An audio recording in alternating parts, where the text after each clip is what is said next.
What if I told you that you could instantly improve your aim? And not just for the short term, but the long term as well. What if I also told you that learning just a little bit about how your mind works, you'd unlock a level of aim and consistency that made you feel a bit more like Shroud, Tens, and other pro players?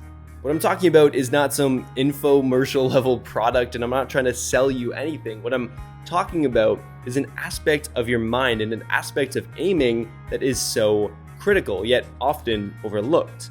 And by applying methods from top coaches and psychologists, you can improve your aiming results by perhaps 8% in just a few minutes, and also improve your aim consistency by up to 64% over the next few weeks. So let's dive into the science behind aiming and uncover what you can start doing today to instantly improve your aim. If you want to upgrade your aim, we need to first investigate an important question, one that has far more impact on your accuracy than you'd likely imagine. And that question is, what should you focus on while aiming?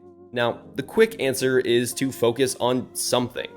For example, in one study, they gave participants different instructions of what to focus on, or they didn't provide them with any focus instruction at all. And when the participants had nothing specific to focus on, they made the most mistakes. And this is likely a problem that you suffer from in your own games. Your aim feels inconsistent, not necessarily because your aim is bad, but because you simply aren't focused on it. But the answer of what to focus on goes a lot deeper than this. And by focusing on the wrong things, you might actually compromise your accuracy. But if you focus on the right things, you might be able to instantly improve your aim. But first, let's consider how aiming actually works. So you begin by identifying a target. Then you mentally calculate how much to move your hands and fingers so that your crosshair meets that target. And then your mind communicates those instructions to the muscles in your arm and hands. Now, most of this process is very subconscious. You don't have to tell yourself that this is the enemy target. You just see them, lock onto them with your eyes, and already know that you need to start shooting. Similarly, the mental calculation of how much to move your hands, the speed of which to do it, and the timing of it requires no real thought. You just swipe your hand from one side to the other, and hopefully you start spraying down the enemy. But what happens when you take this from a subconscious to a conscious process? When you really start to focus and pay attention to the way that your hand moves, or the way your forearm slides across the mouse pad, and how aiming really feels? Well, in the early stages of learning just about any motor skill, whether it's aiming, shooting free throws, or learning how to surf, our natural focus is very internal. And if you've ever even had a coach teach you one of these skills, they often give you instructions to help you feel your way through the movement. You're supposed to kind of focus on the positioning of your elbow, the snapping of your wrist, or having good posture as you do the action. But as one researcher, Gabriel Wolf, discovered, this might not actually be the best approach. While he was windsurfing in Italy, he realized that he was actually far less effective when he focused on his body movements and consciously tried to control them. But when he began to focus on the effect he wanted to have with those movements, his performance started to improve. And this led Wolf to conducting many studies to really investigate this idea.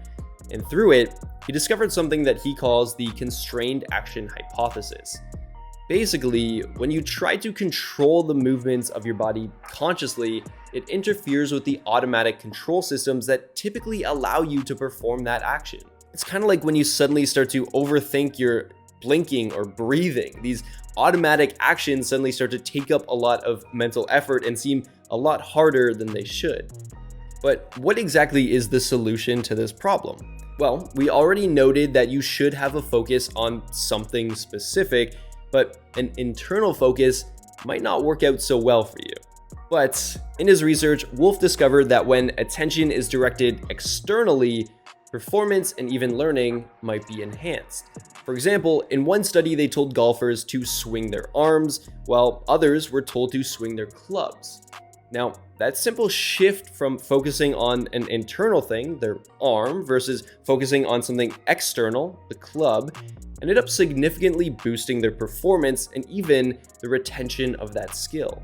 And if you don't believe me or don't believe this study, I encourage you to test it yourself. In fact, even if you do believe me, I encourage you to test it for fun. So after this video, hop into an aim trainer or a death match and focus on your aim. At first, focus on something internal, perhaps how your hand feels while you're aiming, the motion of your fingers or your arm's positioning. Then shift your focus onto external cues and see if that helps. For example, you can focus on the movement of the mouse, your crosshair, or even the movements of your enemy. And as you do this experiment, also try to identify what 1 or 2 external cues work best for you. For some, it might be the crosshair itself. For others, it might be a specific location on the enemy's body. Or perhaps for you, it's not the particular location on the enemy, but it's the movement and velocity of that target. Regardless of what it is, pay attention to different cues and see which one stands out as the most helpful for you. But how much does improving your external focus actually influence your performance? For example, how much exactly can you expect this mental shift to improve your accuracy in your next ranked game? Well, scientists at the National Strength and Conditioning Association in the US sought to measure the improvements in performance of long jump athletes based on their focus strategies. The athletes who employed external focus strategies to maximize their technical ability could jump an average of 200 centimeters that day in their jump tests. But the athletes who didn't use any focus drills before jumping only jumped an average of 185 centimeters in their tests that day. And this means that in less than a day, these athletes were able to use external focus strategies to improve their performance by up to 8% better than those who didn't. Now, you might be thinking that an 8% improvement isn't that impressive, but consider what effect that focus technique could have over a few weeks. For example, some researchers suggest that this kind of external focus can boost not only your short-term performance, but also your long-term learning of the skill. In this case, your long-term improvements of your aiming. For example, in 2015, sports scientists from Czech Republic studied the effects of external focus strategies on sports which require precise movements. In their experiment, they measured the number of mistakes that gymnasts made while performing those techniques. After just a few weeks, they found that those gymnasts who used external focus strategies only made 1/3 of the mistakes from those who didn't use those same strategies. To put this into context, it means that they had a 64% reduction in errors just by shifting their focus. So begin to put this into action for yourself. Even though it seems like a minor shift in how you aim, it might lead to a significant boost in your abilities. So experiment with the external cues that you use and focus on different things to see what works best. Then, during your aim training and while in game, keep reminding yourself to focus on these cues. If you lose that focus for a moment, just remind yourself and pull back that attention. In the short term, you will feel a small but powerful boost in your aiming abilities.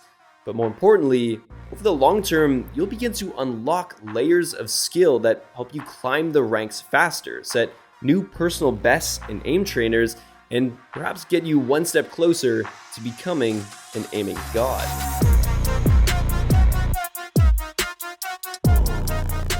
I hope you guys loved this video. If you did, then you'll probably also love the Esports Elite course. Basically, it's a deep dive into 3 main aspects that we mentioned in this video, both the mindset part of it, the game knowledge parts, as well as the mechanics. So if you want to figure out how to potentially improve up to 2 times faster, then check that out with the link in the description. Now, I'll also leave down there a link to our new bootcamp, which is basically teaching you how to become a pro gamer. It's essentially a 30-day workshop for you to learn exactly what it takes to become a pro, then takes you on the first steps to actually making it happen.